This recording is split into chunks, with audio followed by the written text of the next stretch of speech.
Hello guys, मेरा नाम है कुणाल और आज से हम लोग करने वाले हैं ऑर्गेनिक केमिस्ट्री के वन शॉट, जहां पे हम लोग पूरी ऑर्गेनिक केमिस्ट्री को एक एक करके सारे चैप्टर्स को रिवाइज करने वाले हैं। वन शॉट के अंदर हम पूरी थ्योरीज और उसके क्वेश्चंस को यहां पे डिस्कस करने वाले हैं।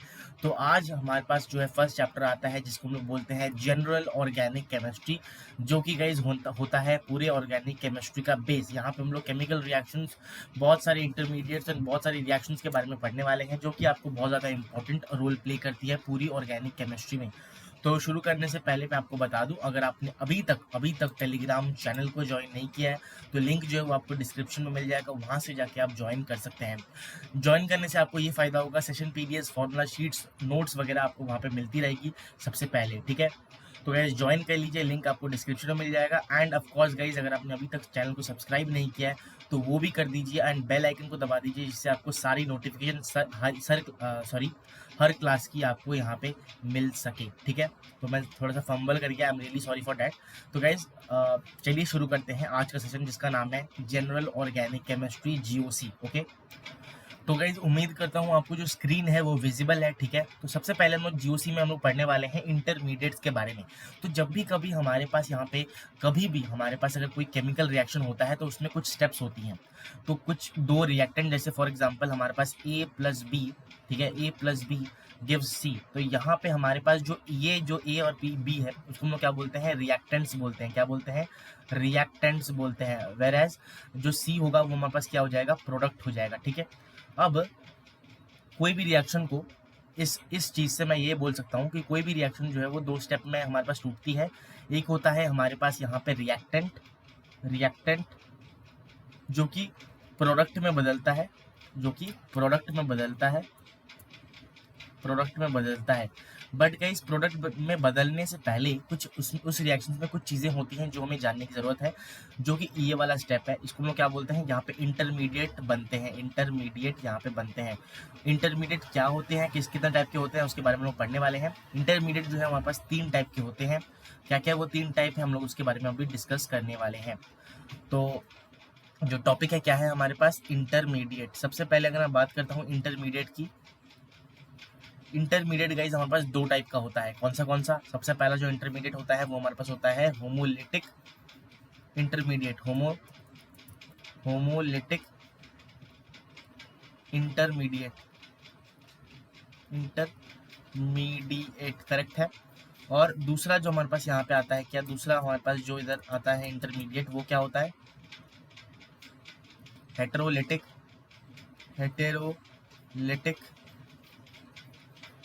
इंटरमीडिएट करेक्ट है, ओके। तो ये हमारे पास हो गया 2 टाइप के इंटरमीडिएट्स। अब इसमें भी कुछ सब डिविजन्स होते हैं, उसके बारे में हम डिस्कस करने वाले हैं। पेन का कलर चेंज कर लेता हूँ एक बार, ये करेक्ट है। तो बात करूँ अगर मैं इंटरमीडिएट की, एक सेकेंड, इसको मैं एक बार क्या करूँगा, बक्से में बंद कर दूंगा, ठीक है। और इसको मैं रेड से बंद करता हूँ, चलो ठीक है, ओके। ये हो गया, करेक्ट है कि नहीं, ओके। बात करूं अगर मैं इंटरमीडिएट्स की, करेक्ट है, तो यहाँ पे हमारे पास क्या हो जाएगा, सबसे पहले तो मैं थोड़ा सा मिटा दूंगा। हाँ, इंटरमीडिएट की मैं बात करता हूँ, यहाँ पे हेटेरोलिटिक में भी 2 सब डिविजन्स होते हैं, जिसे हम लोग क्या बोलते हैं यहाँ पे, कार्बोकटायन फॉर्मेशन,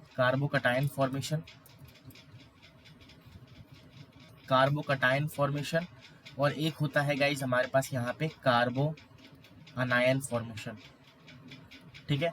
और हमारे पास होमोलिटिक में सिर्फ एक होता है, जिसे हम लोग क्या बोलते हैं, फ्री रेडिकल फॉर्मेशन, ठीक है। तो गैस इंटरमीडिएट 3 टाइप की होती हैं। क्या क्या होती हैं 3 टाइप की, मैंने आपको ये बता दिया है, ठीक है। अब बढ़ते हैं आगे, हम लोग इन तीनों को, कार्बो कटायन, कार्बो अनायन और कार्बो फ्री रेडिकल को एक एक करके हम लोग यहाँ पे समझने वाले हैं। बात करता हूँ अगर सबसे पहले फ्री रेडिकल की, क्या करता हूँ, सबसे पहले बात करते हैं, मान लीजिए मेरे पास क्या है, और इनसे लिखता हूँ फ्री रेडिकल सबसे पहले आता है, ठीक है। यहाँ पे लिखता हूँ फ्री रेडिकल। कभी भी अगर गाइस, मैं ध्यान से आपको बातों को सुनना है, कभी भी हमारे पास यहाँ पे क्या हो रहा है, मेरे पास कार्बन का एटम है, जहाँ पे कुछ यहाँ पे लगा हुआ है कोई एटम मान लेते हैं, तो कार्बन के पास कितनी वैलेंसी होती है, 4, तो गाइस ये होता है, तो ये हमारे पास क्या है, अ मॉलिक्यूल, ठीक है। कार्बन का एक मॉलिक्यूल मेरे पास इधर है। तो ये जब रिएक्शन में पार्ट करेगा, ठीक है, जब ये रिएक्शन में पार्ट लेगा तो हमारे पास जब फ्री रेडिकल मैकेनिज्म जब ये फॉलो करेगा तो क्या होता है, क्या क्या चेंजेस आती है, क्या क्या होता है, मैं आपको बताता हूँ। जब ये बॉन्ड टूटने वाला है, क्योंकि बॉन्ड टूट के बॉन्ड फॉर्मेशन होगा, बॉन्ड ब्रेक्स बॉन्ड फॉर्मेशन होता है एक साथ, तो इसीलिए जब सी और ए के बीच में बॉन्ड टूटेगा तो हमारे पास फ्री रेडिकल जब टूटता है तो कुछ इस तरह से हमारे पास यहाँ पे देखने को मिलता है, एक इलेक्ट्रॉन इधर और प्लस हमारे पास एक इलेक्ट्रॉन ए के पास चली जाएगा, जिसे हम लोग क्या बोलते हैं, फ्री रेडिकल मैकेनिज्म बोलते हैं। ठीक है, तो कार्बन की जो वैलेंसी है उसके हिसाब से यहाँ पे टूटता है, एंड यहाँ पे आपको जो है इलेक्ट्रॉन को एक एक करके यहाँ पे टूट जाता है। ओके, अब बढ़ते हैं आगे नेक्स्ट कंसेप्ट की ओर। एक सेकेंड, इसे हम लोग क्या बोलते हैं, फ्री रेडिकल या फिर equal sharing of electron. Electron एक एक करके बट गया है दोनों में, दोनों एटम्स में। ठीक है, तो ये गाइस हमारे पास पहला टॉपिक हो जाता है, जो कि हम लोग क्या बोलते हैं, इंटरमीडिएट। अब इंटरमीडिएट जो होता है वो और दो टाइप के होते हैं, जो कि मैंने आपको ऊपर लिख के बताया है, दैट इज कार्बोकटायन और कार्बो अनायन। तो उसके बारे में हम लोग एक एक करके यहाँ पे पढ़ने वाले हैं। करेक्ट है, ओके। अब गाइस हम लोग डिस्कस करने वाले हैं बाकी के दो हमारे पास यहाँ पे इंटरमीडिएट फॉर्मेशन। सबसे पहला जो था हमारे पास हेटेरोलिटिक में, यहाँ पे मैं लिख देता हूँ क्या था हमारे पास, हेटेरोलिटिक इंटरमीडिएट। ठीक है, इसमें हमारे पास सबसे पहला आता है कार्बोकटायन फॉर्मेशन, कार्बोकटायन फॉर्मेशन। ठीक है, कार्बोकटायन फॉर्मेशन की अगर मैं बात करूँ गाइस, तो होता क्या है, इसमें हमारे पास कार्बोकटायन फॉर्म होता है, सीधी सी बात यही है। मान लेते हैं मेरे पास कोई एक मॉलिक्यूल है, हमारे पास कुछ इस तरह का ए जो है कोई भी एटम हमारे पास इधर हो सकता है। बात करूँ अगर कार्बोकटायन फॉर्मेशन की, बॉन्ड कुछ इस तरह से टूटेगा, कुछ इस तरह से, जहाँ पे एरो जो साइन है, एरो का साइन क्या होता है मैं आपको बताता हूँ।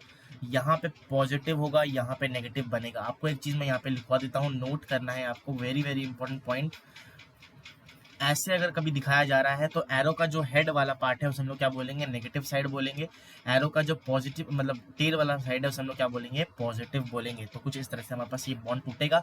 अगर ऐसे बॉन्ड टूटता है तो कुछ इस तरह से हमारे पास क्या बन जाएगा, इधर कार्बोकटायन फॉर्मेशन होगा, कार्बोकटायन फॉर्म होगा, एंड हमारे पास क्या होने वाला है, अनायन भी बनेगा। ठीक है, ओके। तो ये हमारे पास यहाँ पे बन के आ गया, जिसे हम लोग क्या बोलते हैं, कार्बोकटायन फॉर्मेशन यहाँ पे बोला जाता है। और इसको मैं क्या करूँगा, एक बारी बॉक्स में बंद कर दूंगा, जिससे आपको क्लियरली इस चीज़ को दिखने को ईजी हो। ओके, अब बात करते हैं गाइज नेक्स्ट टॉपिक की। और नेक्स्ट टॉपिक में क्या आता है दिखाता हूँ आपको। नेक्स्ट जो हमारे पास एक बॉन्ड फॉर्मेशन आता है, दैट इज कार्बो अनायन। कार्बो अनायन मतलब जैसे कार्बो कटायन बना वैसे ही कार्बो अनायन बनने वाला है। कार्बो अनायन का मतलब क्या होता है, नेगेटिव चार्ज। कटायन का मतलब होता है पॉजिटिव चार्ज, इतना तो पता ही होगा। बात करता हूँ कार्बो अनायन फॉर्मेशन की, सेम वही हमारे पास यहाँ पे यूज होने वाला है, बट कैसे बॉन्ड टूटेगा, किस तरह टूटेगा, वो हमारे पास यहाँ पे जानने वाली बात है। फॉर एग्जाम्पल मेरे पास यहाँ पे एक मॉलिक्यूल है, कुछ इस तरह से मैंने यहाँ पे मॉलिक्यूल ले लिया है। ओके, और अब जो है मैं यहाँ पे क्या बनाने वाला हूँ, सीधी सी बात ये है, बॉन्ड तोड़ने वाला हूँ। बॉन्ड कैसे टूटेगा गाइस, कुछ इस तरह से यहाँ पे टूटेगा। अगर इस तरह का एरो है तो यहाँ पे नेगेटिव, यहाँ पे पॉजिटिव बनेगा। तो जो हमारे पास यहाँ पे रिजल्ट आता है कुछ इस तरह से, यहाँ पे हमारे पास इंटरमीडिएट फॉर्म होने वाला है। कार्बो अनायन प्लस हमारे पास कार्बो कटायन यहाँ पे फॉर्म होने वाला है। ओके, तो गाइज यहाँ पे एक सेकेंड, हाँ, तो ये हो गया हमारे पास क्या, कार्बो अनायन, और ये क्या हो गया गाइज हमारे पास, कार्बो कटायन। तो उम्मीद करता हूँ आपको जो मैंने सारी टर्मिनोलॉजीज यहाँ पे बताई है वो आपको समझ में आया होगा, कुछ सीखने को मिला होगा। ठीक है, अब हम लोग बढ़ते हैं नेक्स्ट टॉपिक की ओर, जो कि होने वाला है हमारे पास टाइप ऑफ इफेक्ट्स, जो कि ऑर्गेनिक केमिस्ट्री के इफेक्ट्स हैं, उस वाले पार्ट को हम लोग अभी कंप्लीट करने वाले हैं। सबसे पहले गाइज इफेक्ट्स में जो सबसे पहला इफेक्ट आता है जिसका नाम है inductive effect, partial charge effect भी जिसे हम लोग बोलते हैं, क्या बोलते हैं, पार्शियल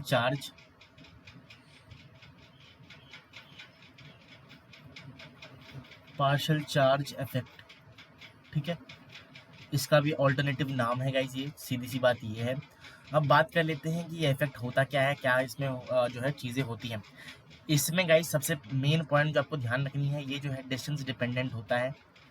जो मैं बोल रहा हूँ गाइज वो पॉइंट आप अगर ध्यान रखोगे, आप कभी भी जो है रुकोगे नहीं अपने ऑर्गेनिक केमिस्ट्री में। ठीक है, आप सबको ये जो है बेस है, तो आपको ये बहुत अच्छी तरीके से ध्यान देना है, क्योंकि ऑर्गेनिक केमिस्ट्री जीओसी जो है वो ऑर्गेनिक केमिस्ट्री का एकदम जड़ है, या फिर कह सकते हो कि एकदम मतलब इसी के ऊपर पूरी ऑर्गेनिक केमिस्ट्री जो है वो यहाँ पे बेस है। ओके, उसका ओके। बात करते हैं इंडक्टिव इफेक्ट की। मैं एक एग्जांपल से आपको समझाता हूँ। मान लेते हैं मेरे पास CH3 है, CH2 है, और यहाँ पे मैंने एक क्या ले लिया, हेलोजन को ले लिया जिसे नाम Cl ले लिया मान लो, ठीक है। हमें पता है इलेक्ट्रोनेगेटिव, आप पढ़ के इलेक्ट्रोनेगेटिविटी के बारे में आप पीरियोडिक क्लासिफिकेशन में पढ़ के आए हो। जब भी कभी दो मतलब बॉन्ड होता है दो मॉलिक्यूल के, दो एटम्स के बीच, तो होता क्या है, इसमें हमारे पास पार्शियल चार्ज होता है।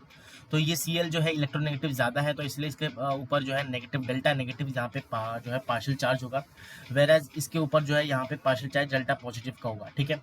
क्योंकि अब अगर डेल्टा नेगेटिव Cl के पास है, Cl जो है ज़्यादा इलेक्ट्रोनेगेटिव है, तो ये CH2 से ज़्यादा क्या करेगा ना, इलेक्ट्रॉन को अपनी तरफ खींचेगा, कुछ इस तरह से अपनी तरफ इलेक्ट्रॉन को खींचेगा, ठीक है। क्या करेगा, इलेक्ट्रॉन को अपनी तरफ ये हमारे पास खींचने वाला है, ठीक है सर। कुछ इस तरह से इसने इलेक्ट्रॉन को खींचा।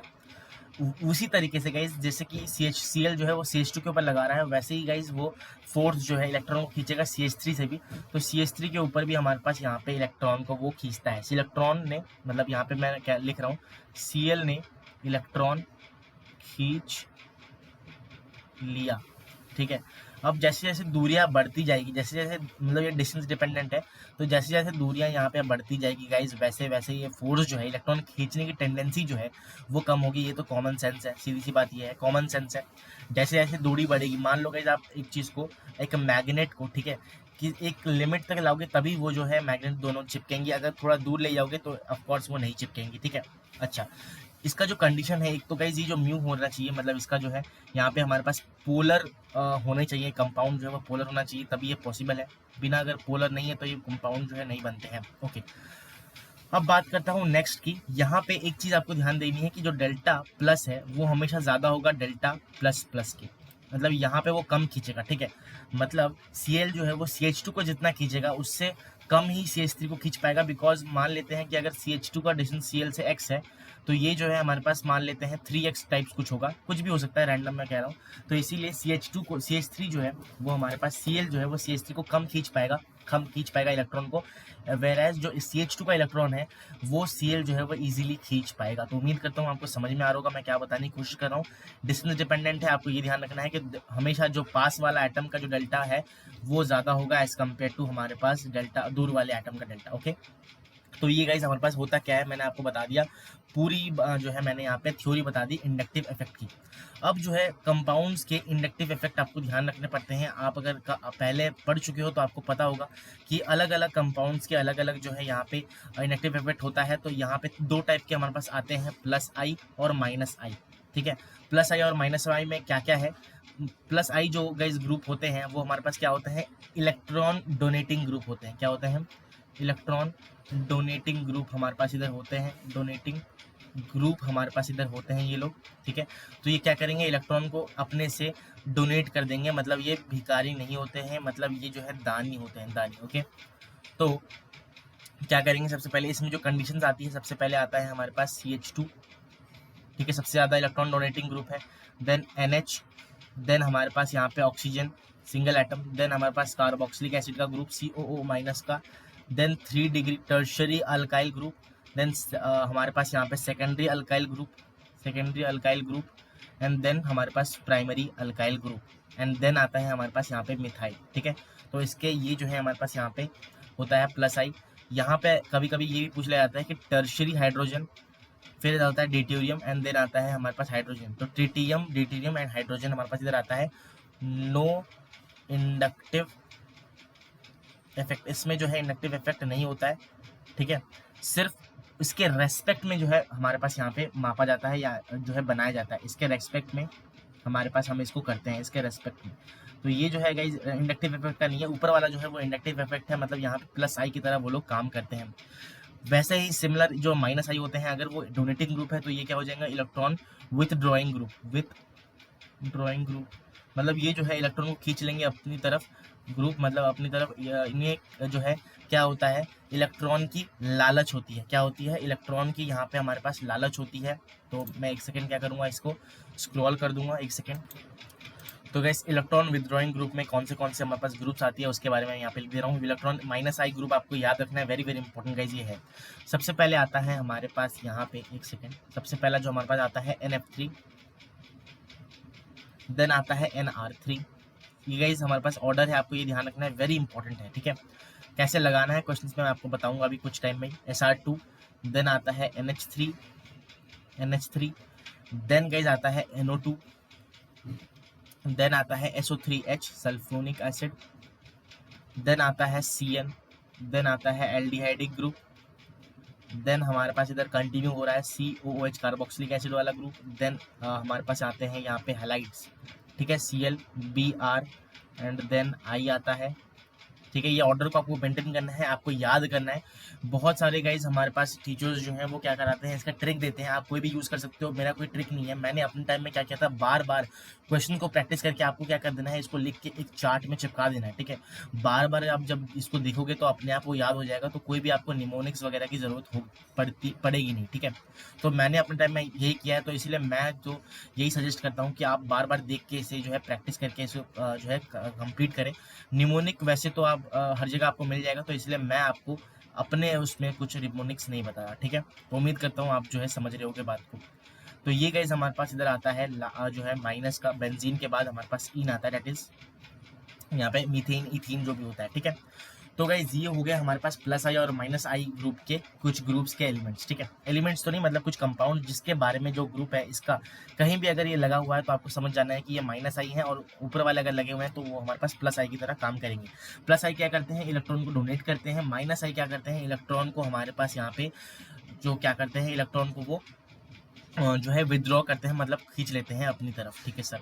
अब आते हैं नेक्स्ट हमारे पास एप्लीकेशन की ओर, बट एप्लीकेशन से पहले जो भी हम लोग क्वेश्चंस भी एप्लीकेशन से यहाँ पे कवर करने वाले हैं, बट मैं आपको रूल बता रहा हूँ यहाँ पे, जो रूल बहुत ज़्यादा इंपॉर्टेंट है हमारे पास, ये आपको ध्यान रखना है। हमेशा हमेशा आप क्या करो, जब भी कभी क्वेश्चन एप्लीकेशन के बेस आया हो, सबसे पहले आपको प्रेफरेंस देना है किसके ऊपर, डिस्टेंस के ऊपर। कितने डिस्टेंस में जो है ये ग्रुप प्लस आई या माइनस आई कितने डिस्टेंस में लगा हुआ है, तो इसकी प्रेफरेंस सबसे ज़्यादा होती है। डिस्टेंस हमारे पास सबसे ज़्यादा प्रेफरेंस का होता है। देन आता है कितने नंबर, ग्रुप नंबर जो ग्रुप यहाँ पे प्लस या माइनस आई हैं वो ग्रुप कितने हैं, 1 है 2 है 3 है 4 है या कितने भी है, उसके ऊपर डिपेंड करेगा number of groups attached. And जो सबसे कम है डेट इज हमारे पास पावर मतलब वही जो इंडक्टिव है या जो हमारे पास यहाँ पे प्लस आई माइनस आई हो गया उसके ऊपर डिपेंड करेगा। तो डिस्टेंस, नंबर एंड पावर, ये जो है आपको चार्ट ये बॉक्स में बंद कर दे रहा हूँ, जो कि आपको यहाँ पे ध्यान रखनी है before doing any question of this chapter या फिर ऐसे करके, ठीक है। तो ये आपको बहुत ज़्यादा इंपॉर्टेंट रोल प्ले करेगा, आपको ये ध्यान से यहाँ पे करना होगा। एक सेकेंड मैं क्या करूँगा, इसको थोड़ा सा इस तरफ ला के छोटा कर दूंगा, ऐसे कुछ इस तरह से, करेक्ट। एंड इसको भी यहाँ पे मैं ऐसे कर दूँ, ओके।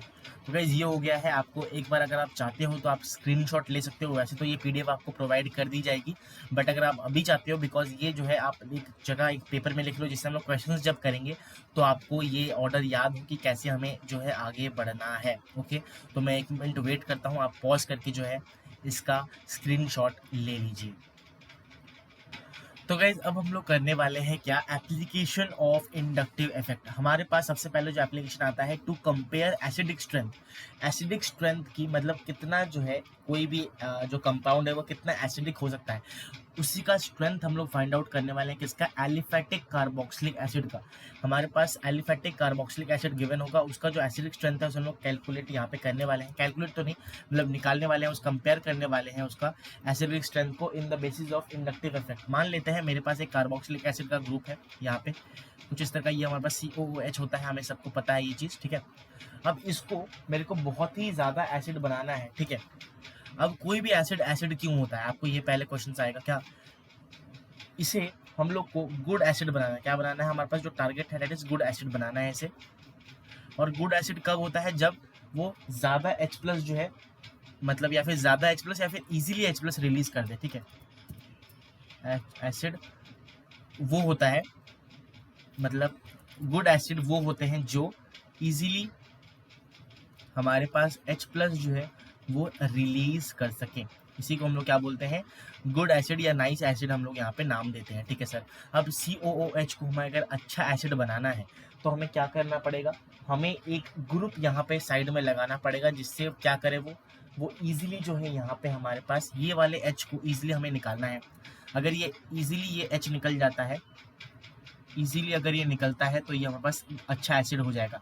अब ये H इजीली कब निकलेगा, जो अगर यहाँ से कोई फोर्स लगाएगा, यहाँ से अगर फोर्स कोई लगाएगा या कुछ इलेक्ट्रॉन को खींचेगा, तो हमारे पास अगर इलेक्ट्रॉन को खींचेगा वो, तो हमारे पास क्या होगा, ये H प्लस जो है वो इजीली यहाँ पे निकल जाएगा। तो फॉर दैट हमारे पास यहाँ पे क्या होना चाहिए, यहाँ पे अगर मैं एक माइनस आई ग्रुप लगा दूँ, क्या कर दूँ, यहाँ पे एक माइनस आई ग्रुप लगा दूँ, तो ये काम बहुत ही इजीली हो जाएगा। तो मैं यहाँ पे क्या लिखने वाला हूँ, टू नहीं, COOH group to be a good acid, there should be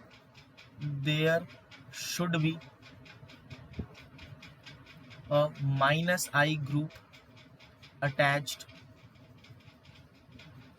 in the compound, in the group, so that it attracts, या फिर हमारे पास यहाँ पे yes withdraw electron, making H plus ion easy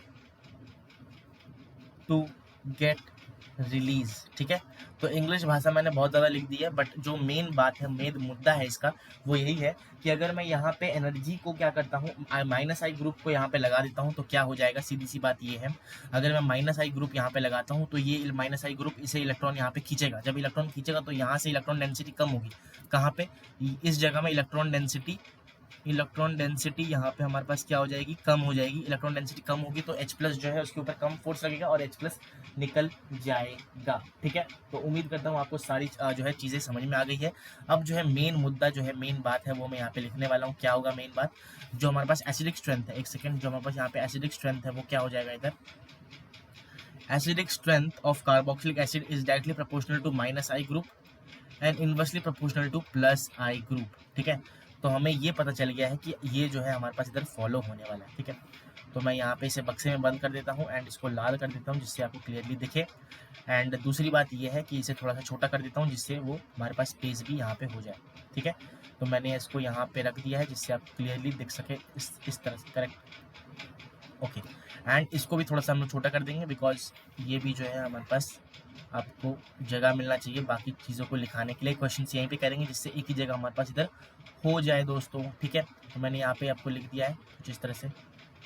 एक सेकेंड, हाँ ये रहा हमारे पास, एक सेकेंड गाइस, करेक्ट है, ओके, ये हो गया गाइस हमारे पास यहाँ पे सॉल्व। तो गाइज आपके स्क्रीन में सबसे पहला क्वेश्चन आ चुका है। 1 और 2 दो कंपाउंड दी गई है, FCH2COOH और ClCH2COOH यहाँ पे हमारे पास है। यहाँ पे हमें कंपेयर करना है एसिडिक स्ट्रेंथ, तो मैं यहाँ पे लिख देता हूँ कंपेयर एसिडिक स्ट्रेंथ। हमें एसिडिक स्ट्रेंथ के बारे में यहाँ पे बताना है। सीधी सी बात यह है, अगर मैं दोनों कंपाउंड को ध्यान से देखूं तो यह इन दोनों कंपाउंड के जो है अंदर हमारे पास क्या क्या चीज़ें जो है, COOH है, ठीक है सर, दोनों का डिस्टेंस जो है हमें पहली तो बात तो मैंने आपको बताया था पहले, अगर आपने स्क्रीनशॉट नहीं लिया है तो आपको लेके रखना चाहिए था, ये वाला ऑर्डर आपको पता रहना चाहिए था। डिस्टेंस पहले आता है, देन हमारे पास इधर आता है नंबर, कितने नंबर है, एंड देन आता है हमारे पास पावर, तो ये आपको भूलना नहीं है। मैं इसे मिटा दे रहा हूँ अभी के लिए क्योंकि ऊपर ऑलरेडी लिखा हुआ है। ठीक है, तो अगर मैं दोनों में कंपेयर करूँ, यहाँ पे ध्यान से देखो, F और Cl इन दोनों में हमारे पास डिस्टेंस जो है वो सबसे सेम है, दोनों का सेम ही डिस्टेंस में हमारे पास रखा हुआ है। माइनस आई जो है वो अगर होता है acidic strength is inverse directly proportional to minus I, तो इस वाला ग्रुप हमें देखना है कि कौन सा ज़्यादा माइनस आई है, कौन ज़्यादा इलेक्ट्रॉन को अपनी तरफ खींच सकता है। एंड अगर आपको ऑर्डर पता है यहाँ पे गाइस, तो आपको पता होगा कि जो आई है, सॉरी CF जो है वो ज़्यादा खींचता है। मतलब हमारे पास यहाँ पे माइनस आई ग्रुप में जो माइनस F है, मतलब F वाला, माइनस F कह रहा हूँ, जो F वाला ग्रुप है वो ज़्यादा डोमिनेट करता है एज़ कम्पेयर टू Cl। तो यहाँ से मैं ये कह सकता हूँ, अगर ये डोमिनेंट है तो जो डोमिनेंट होगा वही उसका एसिडिक स्ट्रेंथ ज़्यादा होगा, तो यहाँ पे 1 का एसिडिक स्ट्रेंथ ज़्यादा होगा हमारे पास 2 से। ठीक है, तो ये हो जाता है इस पर्टिकुलर क्वेश्चन का आंसर, यहाँ पे हमारे पास खत्म। ठीक है, तो उम्मीद करता हूँ आपको समझ में आया होगा, सीखने को मिला होगा कि क्या हम लोग यहाँ पे बताने की कोशिश कर रहे हैं, कैसे क्वेश्चंस को करना होता है। ठीक है, तो एक सेकेंड, इसको मैंने यहाँ पे कर दिया। तो A1 is more acidic then second. Okay, तो अब चलिए बढ़ते हैं नेक्स्ट क्वेश्चन की और एक क्वेश्चन करेंगे जिससे आपको और क्लैरिटी मिल सके, ठीक है। तो क्वेश्चन मैं यहाँ पे साइड में लिख रहा हूँ जिससे आपको यहाँ पे दिख सके, ठीक है। क्वेश्चन कुछ इस तरह से है हमारे पास, मान लेते हैं मेरे पास कुछ इस तरह से है, ऐसा COOH, और ये हमारे पास क्या है, F लगा दिया मैंने यहाँ पे, एंड हमारे पास दूसरा जो कंपाउंड है उसमें मैंने क्या लगा दिया है, डैट इज कुछ इस तरह से हमारे पास COOH है, और यहाँ पे मैंने लगा दिया है क्या, यहाँ पे मैंने लगा दिया है F। अब इस क्वेश्चन को कैसे करेंगे आपको ये बताना है।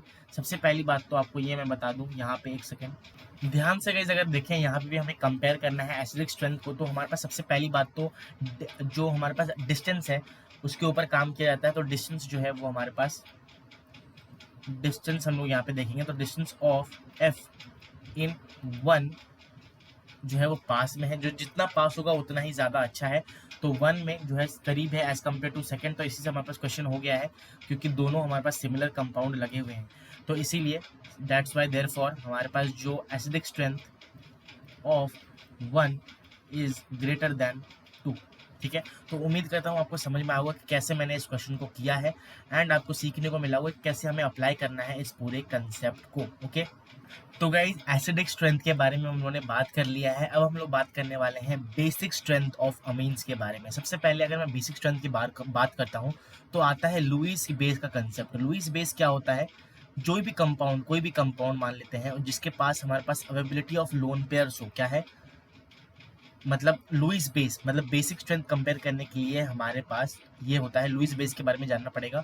लुईस बेस कौन होता है, जिसके पास हमारे पास लोन पेयर हो, availability, sorry guys pronunciation English कमज़ोर रह गए बचपन में, ठीक है। Availability of lone pair of हमारे पास क्या, नाइट्रोजन। नाइट्रोजन के पास लोन पेयर की अवेबिलिटी डायरेक्टली प्रोपोर्शनल होती है बेसिसिटी के। ये बहुत ही तगड़ा मैंने पॉइंट बता दिया है जो कि आपको यहाँ पे हमेशा ध्यान रखना है। नाइट्रोजन के ऊपर availability of lone pair, nitrogen के ऊपर कितनी लोन पेयर जो है अवेलेबल है, वो डिसाइड करता है कितना जो है वो कंपाउंड बेसिक है या बेसिक नहीं है। तो ये मैंने यहाँ पे बक्से में इसे बंद कर दिया है हमेशा के लिए, जिससे वो आपके दिलो दिमाग से ना जा पाए और आपको ये हमेशा के लिए याद रहे, ठीक है।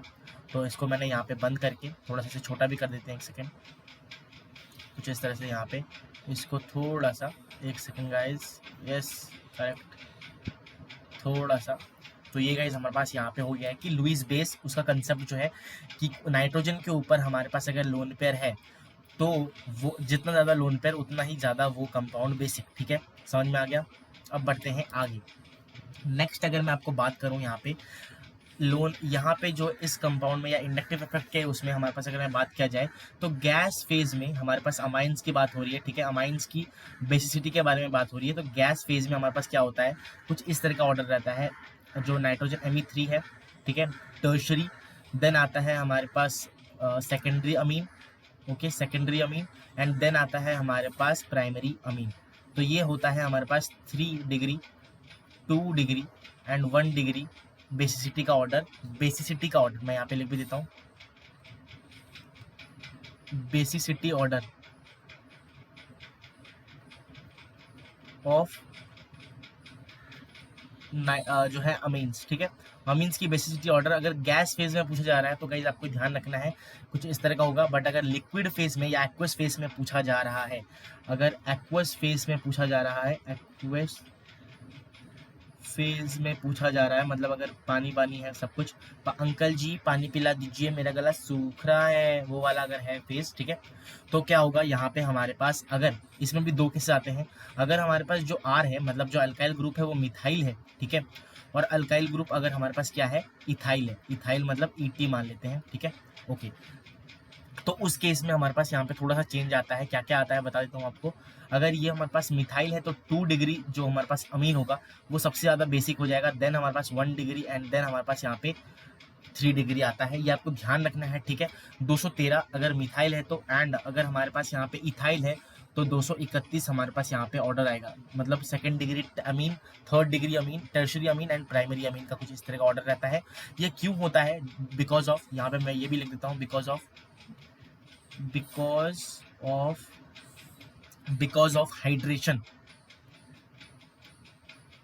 हाइड्रेशन या शॉर्ट भाषा में अगर मैं बोलूँ हाइड्रोजन बॉन्डिंग के वजह से हाइड्रोजन बॉन्डिंग की वजह से गाइज जो सॉल्यूशन का जो यहाँ पे होता है इसलिए वो बढ़ जाता है। दैट्स वाई जो हमारे पास यहाँ पे बेसिसिटी है वो यहाँ पे कम हो जाती है 3rd डिग्री की, ठीक है। तो अगर आर मिथाइल है तो 213 एंड अगर इथाइल है तो 231, हमें याद रखना है बेसिसिटी का order. Very very important guys ये है, क्वेश्चन स्कूल में भी पूछा जाता है एंड हमारे पास जो जेई वगैरह है वहाँ पे भी ये बहुत ही अच्छे तरीके से यहाँ पे पूछा जाता है। तो मैं इसे बक्से में यहाँ पे बंद कर देने वाला हूँ जिससे आप भूलो ना, आपको याद रहे, ठीक है। तो ये हो गया हमारे पास यहाँ पे ऑर्डर ऑफ जो है सॉल्वोलिस, ठीक है। यहाँ पे मैं इसे क्या करूँगा, एक सेकेंड, अरे यार एक सेकेंड गाइज, ये रहा ये रहा ये रहा, एक second guys, just a second. यहाँ पे मैं इसे ग्रीन कलर कर दूँ, हाँ। बट अब गाइज आगे चलते हैं, मैंने आपको सारा चीज़ बता दिया है। और हाँ गाइज, अगर मैं प्लस आई और माइनस आई इफेक्ट की बात करता हूँ यहाँ पे इस केस में, तो इन बेसिसिटी का जो ऑर्डर होता है हमारे पास, बेसिक स्ट्रेंथ जो है हमारे पास किसी भी कंपाउंड का, वो डायरेक्टली प्रोपोर्शनल होता है प्लस आई, मतलब कितना जो है इलेक्ट्रॉन डोनेट कर रहा है वो वाला ग्रुप, एंड इन्वर्सली प्रोपोर्शनल होता है माइनस आई के। तो ये वाला पॉइंट भी आपको यहाँ पे ध्यान रखना है जिससे आप कोई भी क्वेश्चन में अटको ना, ठीक है। तो ये हो गया हमारे पास यहाँ पे ये वाला एक कंसेप्ट जो कि आपको यहाँ पे ध्यान रखना है। अब बढ़ते हैं गाइज आगे हमारे पास नेक्स्ट कंसेप्ट की ओर, ठीक है। तो ये हो गया हमारे पास बेसिक स्ट्रेंथ का कंसेप्ट गाइज। अब जो है हमारे पास पूरा जो है इंडक्टिव इफेक्ट हम लोगों ने कंप्लीट कर लिया है।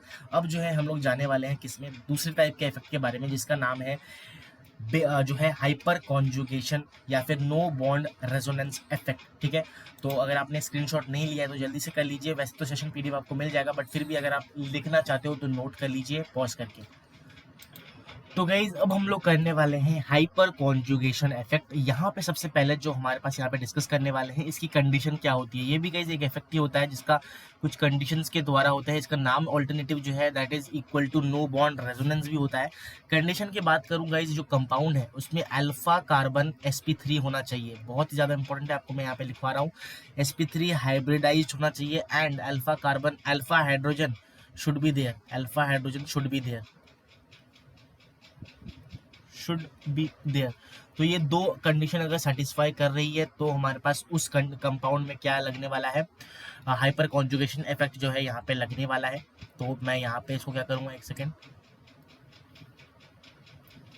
हाँ अब सही है, शायद करेक्ट है। यहाँ पे थोड़ा छोटा करेंगे इसको, यहाँ से भी।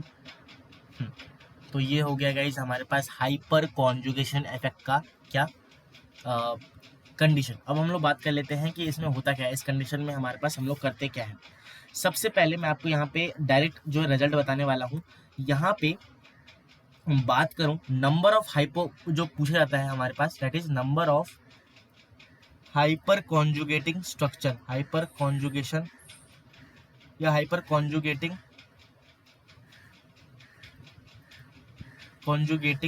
ठीक है, हाइपर कॉन्जुगेटिंग स्ट्रक्चर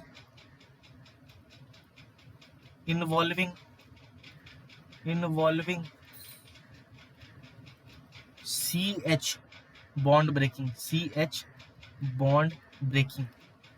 ये कभी भी अगर कहीं पूछा जाता है हमारे पास यहाँ पे ऐसे क्वेश्चंस, तो कैसे हम इसे जो है आंसर देंगे, ठीक है।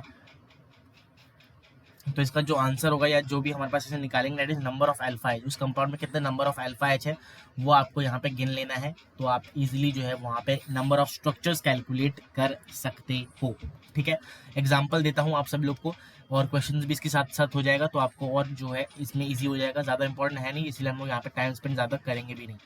बात करूँ अगर एग्जाम्पल की, तो हमारे पास मान लेते हैं मेरे पास एक स्ट्रक्चर है कुछ इस तरह से, ऐसा वाला स्ट्रक्चर है एक, एंड हमारे पास ये एक स्ट्रक्चर है कार्बोकटायन का मान लेते हैं, ठीक है।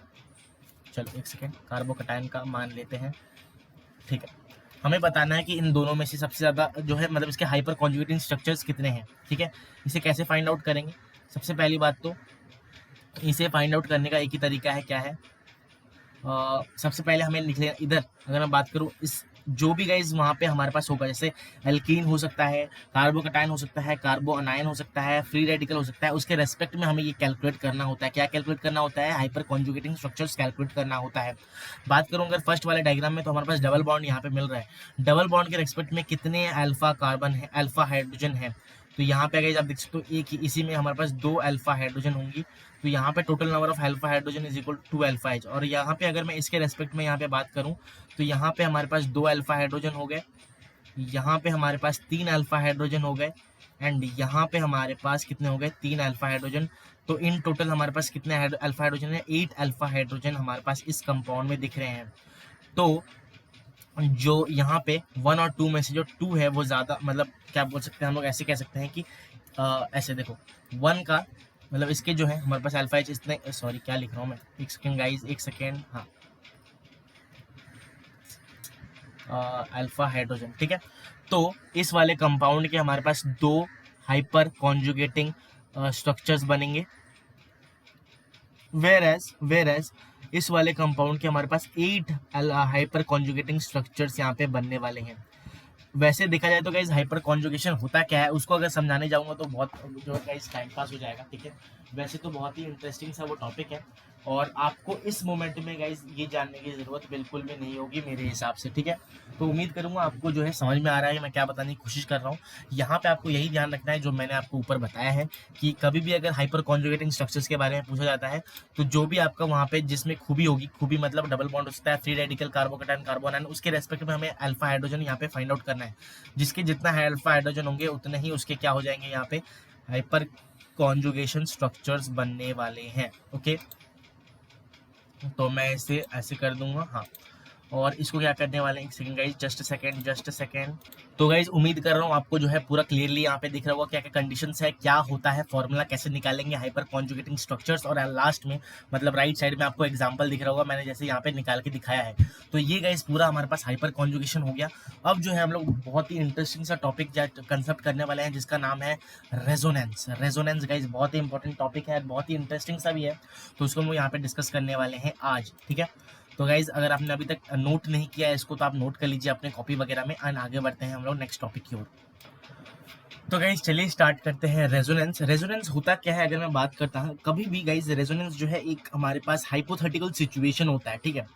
तो होता क्या है ना, हमारे पास कभी भी when a single lowest structure पूरे कंपाउंड की जो है प्रॉपर्टी को एक्सप्लेन नहीं कर पाता है, लाइक बॉन्ड एनर्जी को, बॉन्ड लेंथ को, तो हमें जो है एक अलग टाइप का स्ट्रक्चर चाहिए होता है जिसे हम लोग रेजोनेटिंग स्ट्रक्चर बोलते हैं, जो कि उसके बॉन्ड एनर्जी, बॉन्ड लेंथ के बारे में थोड़ा ज़्यादा हमारे पास यहाँ पे इंफॉर्मेशन देता है। बात करूँ अगर मैं O3 की, क्योंकि सारे जो है यहाँ पे O3 से एग्जाम्पल देते हैं, O3 का अगर मैं एक बार स्ट्रक्चर बनाता हूँ तो कुछ इस तरह का यहाँ पे गाइस हमारे पास स्ट्रक्चर होता है, ठीक है ना। कुछ इस तरह का हमारे पास स्ट्रक्चर होता है, यहाँ पे पॉजिटिव होता है, यहाँ पे नेगेटिव होता है, ठीक है सर। अब ध्यान से अगर मैं स्ट्रक्चर को देखूं, एक चीज दिखाता हूं आपको करके करके क्या, हमारे पास मान लेते हैं इसका जो बॉन्ड लेंथ है ओ प्लस और ओ का ये एक्स है और ये हमारे पास एक्स वाई है, ठीक है।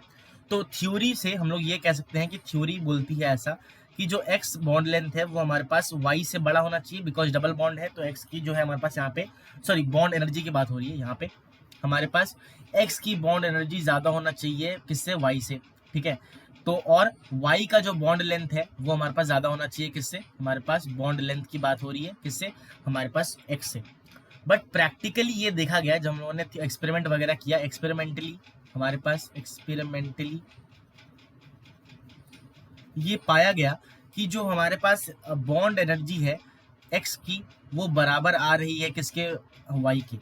तो तब जाके हमारे पास यहाँ पे रेजोनेंस का जो है यहाँ पे हमारे पास जन्म हुआ, जहाँ पे हम लोगों ने रेजोनेंस के बारे में कि रेजोनेंस कुछ हो सकता है उसके बारे में उन्होंने सोचा, एंड देन हम लोगों ने रेजोनेटिंग स्ट्रक्चर्स के बारे में सोच के उसको निकाला, उसको इन्वेंट हम लोगों ने किया।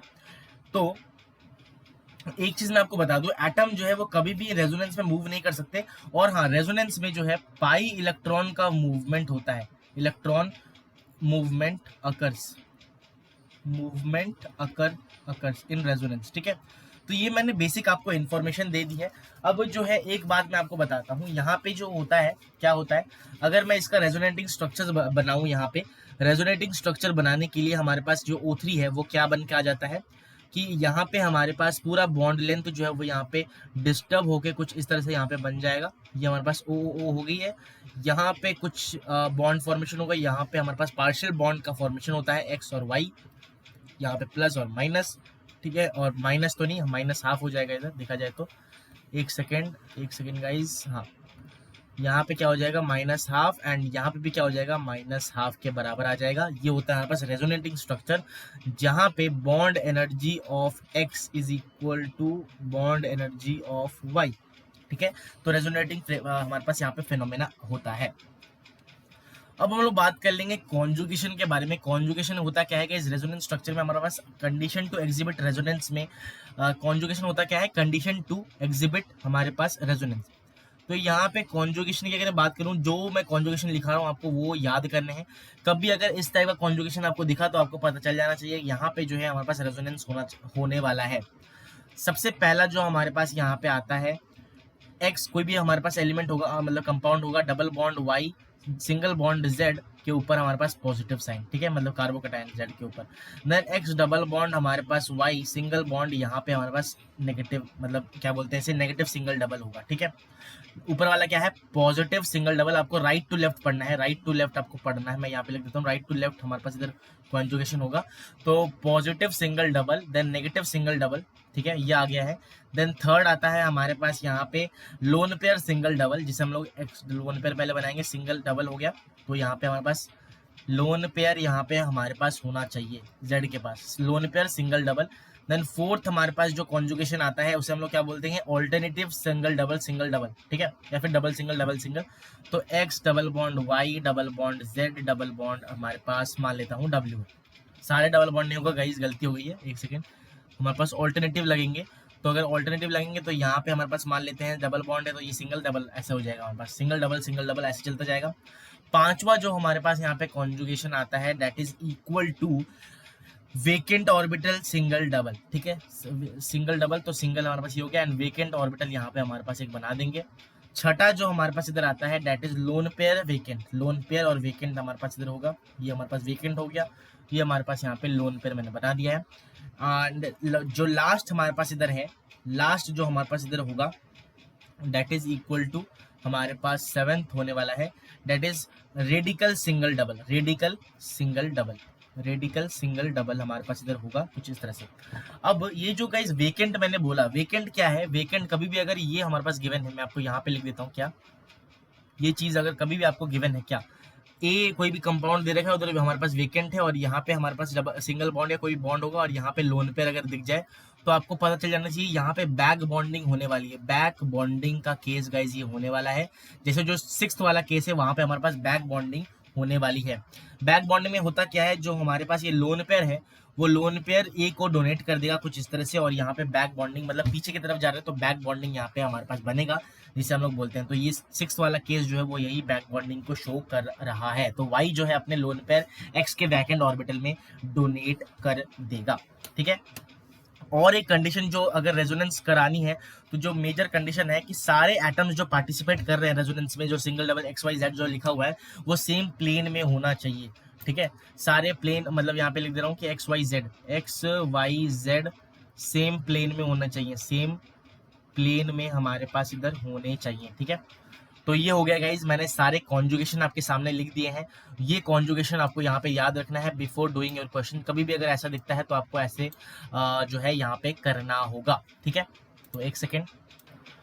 तो गाइज अब हम लोग डिस्कस करने वाले हैं, अगर ऐसे कॉन्जुगेशन हमें दिखते हैं जो कि 1 to 7 हम लोगों ने लिखा है, वो अगर कॉन्जुगेशन हमें कभी भी दिखता है तो हम कैसे इस चीज़ को, कैसे हम रेजोनेंस को इफेक्ट कराएंगे वो हमें देख लेना है। सबसे पहला जो हमारे पास इधर पॉइंट आता है, ठीक है, एक सेकेंड, सबसे पहला जो हमारे पास इधर पॉइंट, सॉरी एक सेकेंड गाइज। तो गाइज कभी भी सबसे पहला अगर हमारे पास इधर आता है that is positive single double, अगर कभी भी आता है कार्बोकैटायन सिंगल डबल, तो हमेशा बॉन्ड पेयर को बॉन्ड पेयर में कन्वर्ट करें, बॉन्ड पेयर को बॉन्ड पेयर में कन्वर्ट करें। ये हमारे पास इधर होता है इसका रामबाण। ठीक है, इसका रामबाण। ओके, बात करता हूँ नेक्स्ट हमारे पास जो थी उसकी, अगर मैं यहाँ पे एक एग्जांपल समझाता हूँ वैसे ही आपको करना पड़ेगा। यहाँ पे मान लेते हैं मैंने एक एग्जांपल ले लिया, CH2 double bond CH upon मतलब सिंगल बॉन्ड CH ऐसे पॉजिटिव।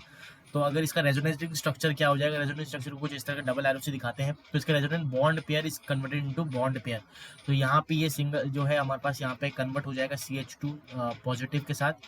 ठीक है, यहाँ पे कुछ इस तरह से हो जाएगा, देन सिंगल CH हो जाएगा एंड डबल बॉन्ड CH2। यहाँ पे सिमेट्री था इसलिए वैसे ही सेम बन गया, बट सिंगल टू डबल यहाँ पे हमारे पास चेंज होगा। गाइस सिमिलरली बाकी सब जितने भी मैंने आपको कॉन्जुगेशन लिखाए थे उसको भी एक एक करके लिख लेते हैं, कैसे हमें यहाँ पे बॉन्ड पे और चेंज करना पड़ता है। सबसे पहले सेकंड अगर मैं बात करता हूँ, यहाँ पे था that is negative single double. तो सिंगल डबल हमारे पास यहाँ पे क्या हो जाएगा, नेगेटिव के साथ हो जाएगा यहाँ पे, ठीक है। तो नेगेटिव सिंगल लेवल में भी सेम चीज हमें करना पड़ता है, बट थोड़ा सा यहाँ पे चेंज है, क्या है, लोन पेयर को हमें यहाँ पे बॉन्ड पेयर में कन्वर्ट करना पड़ता है, एंड बॉन्ड पेयर को यहाँ पे लोन पेयर में कन्वर्ट करना पड़ता है। बॉन्ड पेयर को लोन पेयर में, लोन पेयर को बॉन्ड पेयर में। कैसे करेंगे, एग्जाम्पल के थ्रू आपको समझाने की कोशिश करता हूँ, ठीक है। तो CH2 मेरे मान लेते हैं, एग्जाम्पल मैंने ले लिया है CH2 CH और CH2। अब जहाँ पे नेगेटिव है वहाँ पे लोन पेयर तो होगा ही, ठीक है, क्योंकि नेगेटिव इलेक्ट्रॉन ज्यादा आया इसलिए गाइस होगा, ठीक है, पहले से इलेक्ट्रॉन था। अब लोन पेयर अगर इधर बना है तो अब जिसका जो कॉन्जुगेटिंग हमारे पास स्ट्रक्चर हो जाएगा, मतलब रेजोनेटिंग स्ट्रक्चर जो बन के आ जाएगा, दैट इज इक्वल टू हमारे पास लोन पेयर को बॉन्ड पेयर में कन्वर्ट कर देना है। तो lone pair is equal to bond pair हो जाएगा, एंड बॉन्ड पेयर जो है वो लोन पेयर के बराबर आ जाएगा। तो यहाँ पे CH हमारे पास 2 नेगेटिव सिंगल डबल हो जाएगा, यहाँ पे हमारे पास क्या हो जाएगा, single CH double bond CH2 के बराबर आ जाएगा, ठीक है। ये हो गया इसका रेजोनेटिंग स्ट्रक्चर। वैसे ही सिमिलरली हमारे पास जो है बाकी के हैं वो भी हम लोग आपको क्या करना पड़ेगा, आपको करना है, मैं एग्जांपल नहीं लिखूंगा इसमें, बट जिसका क्या करना है वो मैं आपको बता देता हूँ। ये हो गया हमारे पास लोन पेयर सिंगल डबल, यहाँ पे भी सेम वही चीज करना है, क्या, ये जो है इसका हमारे पास सेम यहाँ पे हमारे पास कर देना होगा, ठीक है। अरे यार एक सेकेंड गाइस, रियली सॉरी, एक सेकेंड गाइस। तो गाइस यहाँ पे भी सेम वही करना है, लोन पेयर को बॉन्ड पेयर में कन्वर्ट करना है, एंड बॉन्ड पेयर को लोन पेयर में कन्वर्ट करना है, बिकॉज दोनों में हमारे पास ऊपर वाले में भी लोन पेयर जो है वो प्रेजेंट रहता है। सिमिलरली बाकी जो 4-5 मतलब 7 तक है उसको भी वही करना है। मैं आपको बता देता हूँ क्या क्या करना पड़ेगा। कभी भी अगर हमारे पास यहाँ पे क्या दिया हो, फोर्थ में लिखने वाला हूँ अभी, ऑल्टरनेटिव यहाँ पे हमारे पास सिंगल डबल हो, मतलब X डबल बॉन्ड हमारे पास Y हो, सिंगल बॉन्ड Z हो, डबल बॉन्ड W मान लेते हैं इसको, ठीक है। तो इस केस में हमारे पास क्या होगा, बॉन्ड पेयर को बॉन्ड पेयर में कन्वर्ट करना है, बॉन्ड पेयर को बॉन्ड पेयर में कन्वर्ट करना है, एंड बॉन्ड पेयर को लोन पेयर में कन्वर्ट करना है, ठीक है। बॉन्ड पेयर को लोन पेयर में कन्वर्ट कर देना है। कैसे करेंगे, एग्जाम्पल के तो समझाता हूँ ये वाला। यहाँ पे मान लेते हैं मेरे पास एग्जाम्पल है CH2 double bond CH single bond CH double bond हमारे पास CH2। तो इसका जो रेजोनेटिंग हाइब्रिड बनेगा वो क्या बन जाएगा, मतलब स्ट्रक्चर, वो हमारे पास यहाँ पे डबल बॉन्ड मतलब बॉन्ड पेयर जो है वो बॉन्ड पेयर में कन्वर्ट होगा यहाँ पे इस तरफ जाके, ठीक है। तो यहाँ पे CH2 CH और यहाँ पे क्या हो जाएगा, CH हो जाएगा, ठीक है, डबल बॉन्ड। और फिर सिंगल बॉन्ड मतलब जो लोन बॉन्ड पेयर है वो लोन पेयर में कन्वर्ट हो जाएगा। तो यहाँ पे जाके हमारे पास लोन पेयर में कुछ इस तरह से कन्वर्ट होगा, यहाँ पे नेगेटिव चार्ज आ जाएगा, यहाँ पे लोन पेयर, और ये पॉजिटिव ऑफकोर्स बन जाएगा, ठीक है। ये हो जाएगा हमारे पास यहाँ पे क्या, रेजोनेटिंग स्ट्रक्चर इस पर्टिकुलर कंपाउंड का।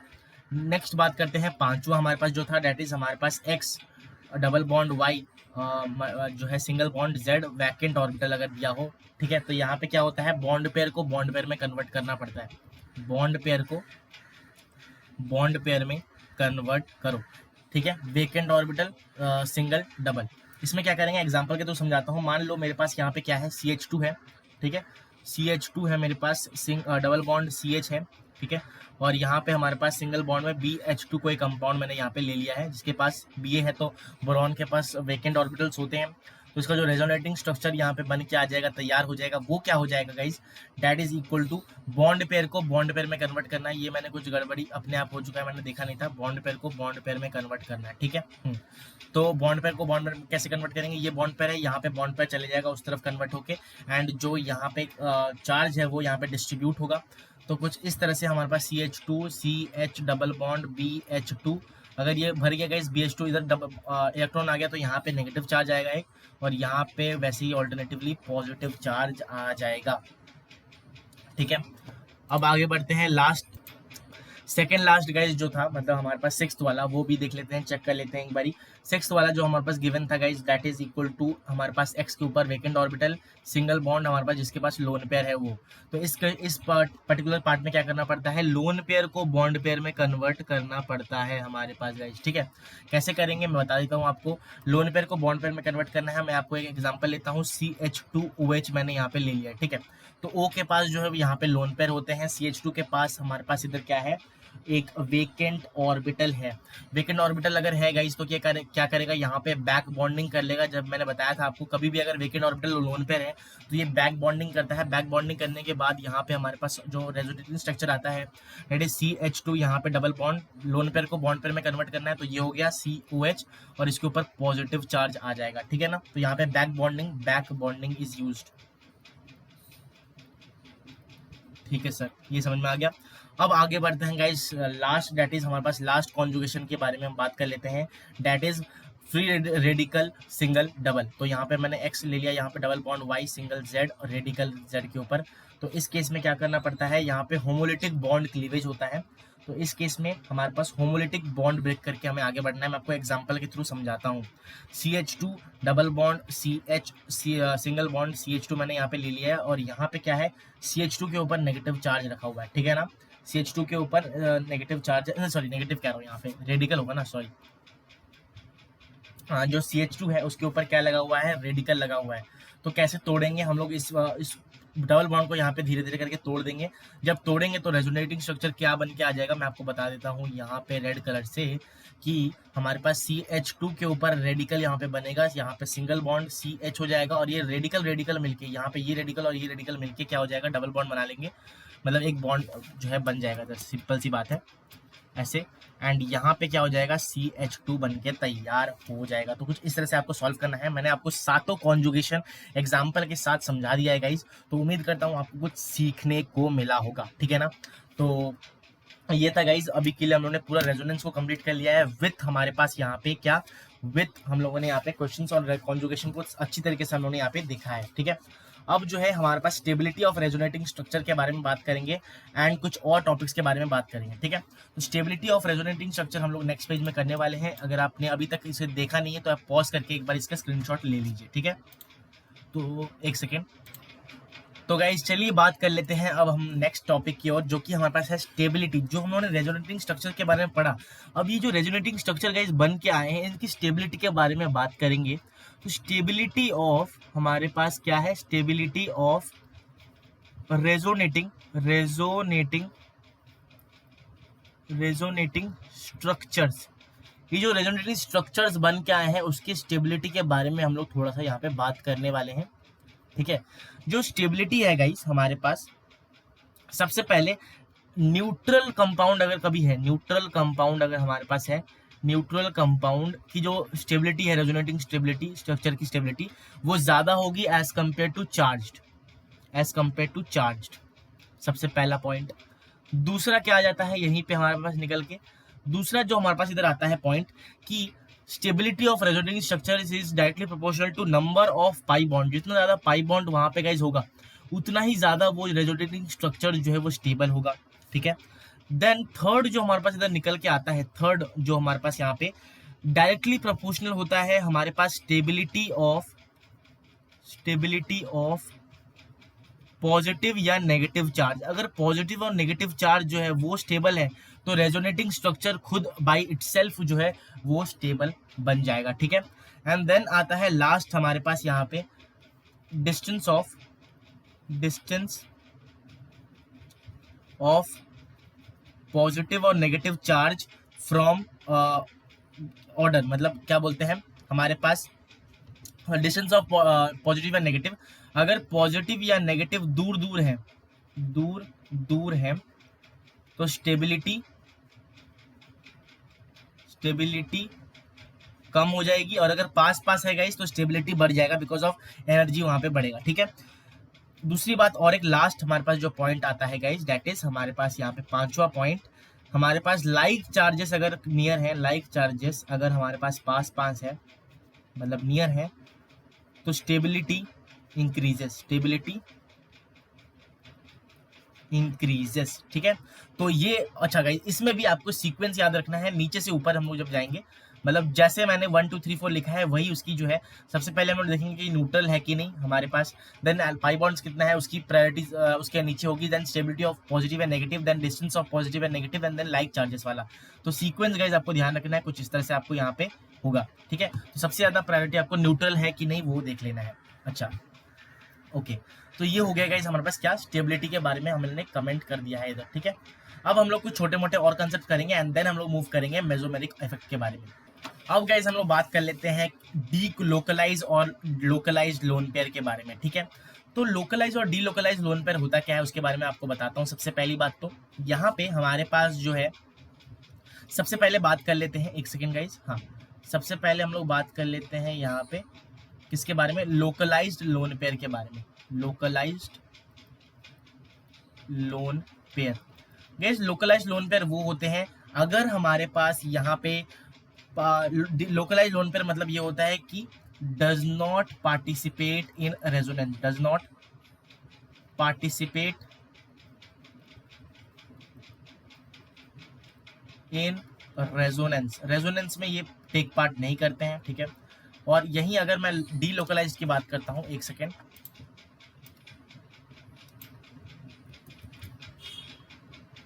I'm really sorry guys, एक सेकेंड गाइज, बस रुक जाइए। हाँ हाँ,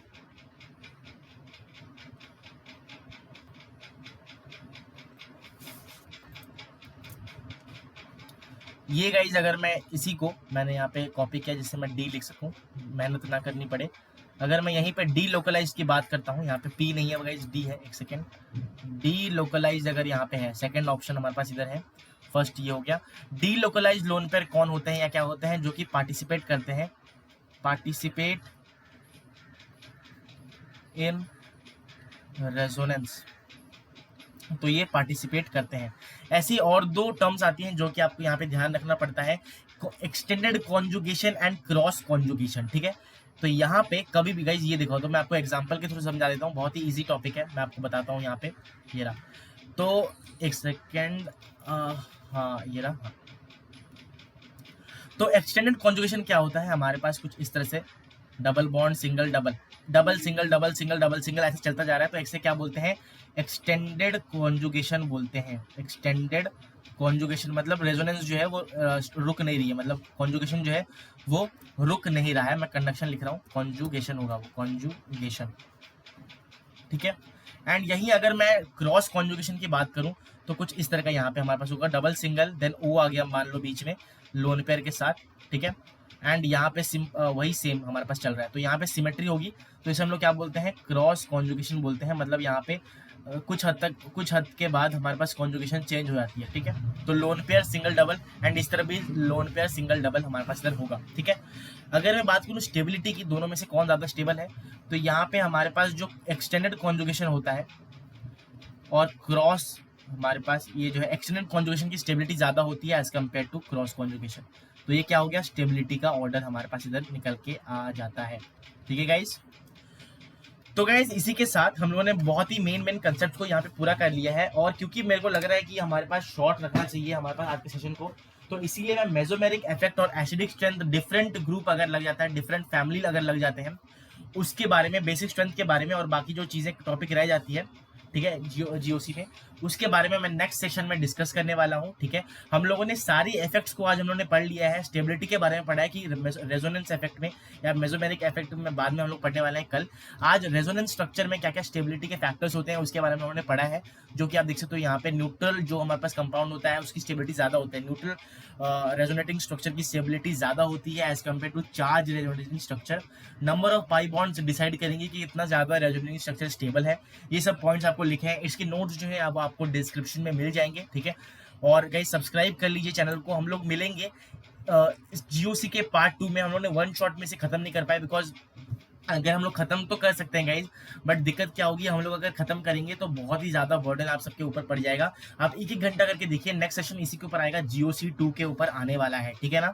तो गाइज एक सेकेंड, तो गाइज आपको बिल्कुल टेंशन नहीं लेना है, यहाँ पे आज हम लोग सेशन को एंड करते हैं। हाँ गाइज आप भूलना मत टेलीग्राम चैनल को ज्वाइन करना, एंड गाइज वहाँ पर जो है इसका पीडीएफ भी आपको मिल जाने वाला है।